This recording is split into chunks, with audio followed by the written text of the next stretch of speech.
I felt inferior around all of my friends because I felt so short next to them. This drove me to nearly end up getting limb lengthening surgery where they cut your legs open to make you taller. I even got in contact with the company, but I learned how to overcome my height insecurity, and trust me, it wasn't through surgery. 3 years ago, I bought height boosters for my shoes and started sizing up my friends on a night out. I was so badly insecure about my height. I allowed my negative thoughts to form into a tornado that spun around every single day. I went on Amazon and bought these like soul booster things in the hopes that it would improve my confidence. I still remember the first time I used them. I fitted them into my shoes before I met with a friend for a walk, and it was so shit trying to fit my foot inside after. My heel was almost hanging out the back like a tit. I was 5'5", stood on my money, I was 5'5". But with these boosters, I was like 5'6.5". And I'm not going to lie, mate, the first couple times I used it, they actually did boost my confidence a little bit. I know that's kind of against what I'm meant to be talking about in the video, but I felt more happy in the moment.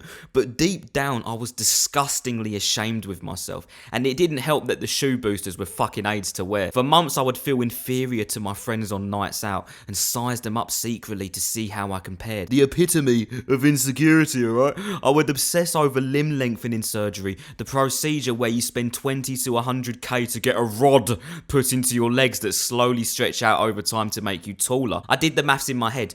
If I save 2/3 of my money every week, then in 5 years I can disappear and get the surgery in Turkey. All I thought about was my height, and my mental health was further than in the bin. It was in the catacombs. But one day I decided to read the book Psycho-Cybernetics by Maxwell Maltz, which spoke all about self-image and how we actually have the power to change it. It's the opinions you have on your talents, your looks, your social skills. It's everything you've come to a conclusion to about yourself. Something in my self-image has concluded that I am colorblind because when I was young, I couldn't draw with the right coloring pens, and I've been labeled colorblind by every online test. So my self-image is, I think, correct about that. The author of Psycho-Cybernetics was a plastic surgeon who helps men and women overcome their insecurities about things on their face, like a big nose or big bottom lip. And the whole purpose of the plastic surgery was to hopefully see a change in the patient's self-image.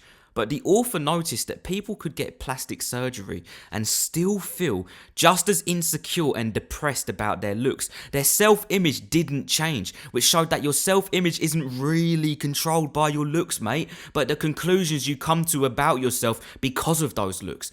This gave me a new perspective on why my younger self was so depressed and insecure about his height. He believed because of all the shit online dating and short men, black pill, red pill content, that he was doomed in life because he was small.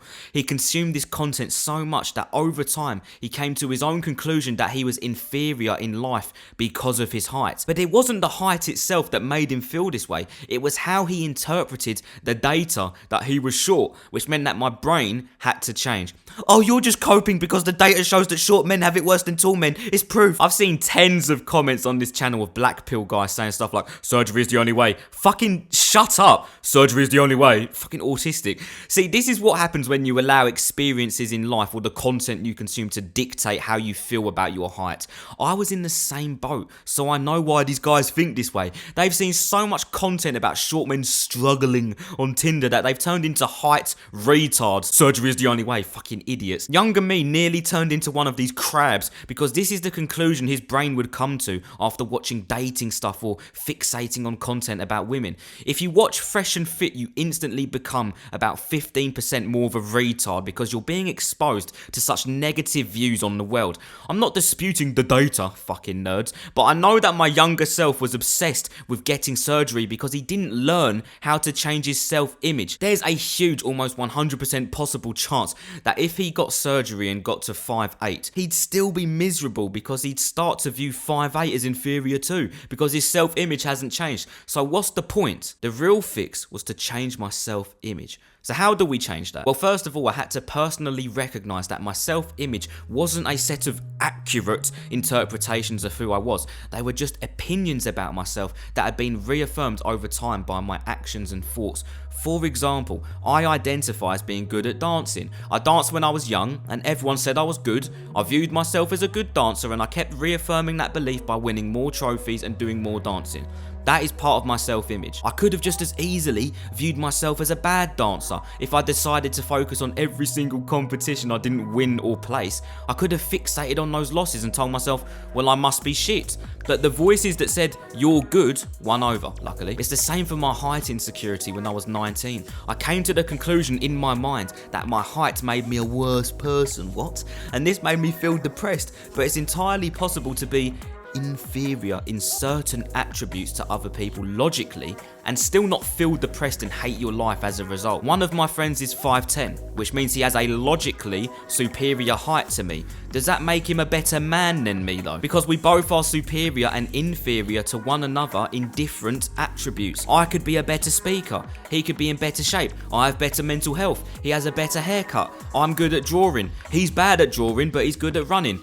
Do you get what I'm saying now? My self-image concluded I was worse because of my height, because I kept fixating on dating as the only metric of value. But there's like a million other things that I could be superior in. And even that's stupid, because my self-image now tells me that I can be successful in dating if I put my mind to it and level up things. I'm just not focusing on dating right now. So what's one step you could take right now to start changing your self-image into a person that doesn't hate himself because of his height? Just spend 10 seconds acknowledging a new belief system that short doesn't immediately equal inferior human, and think about what you may have consumed or experienced in your life to do with your height and how that might have shaped your self-image. By the way, I haven't used a height booster since that story. I don't feel inferior to my friends and I have the best mental health in my entire life, and I didn't need surgery for it. Make your past and present self someone to thank and keep chasing that best version of you 5 years in the future.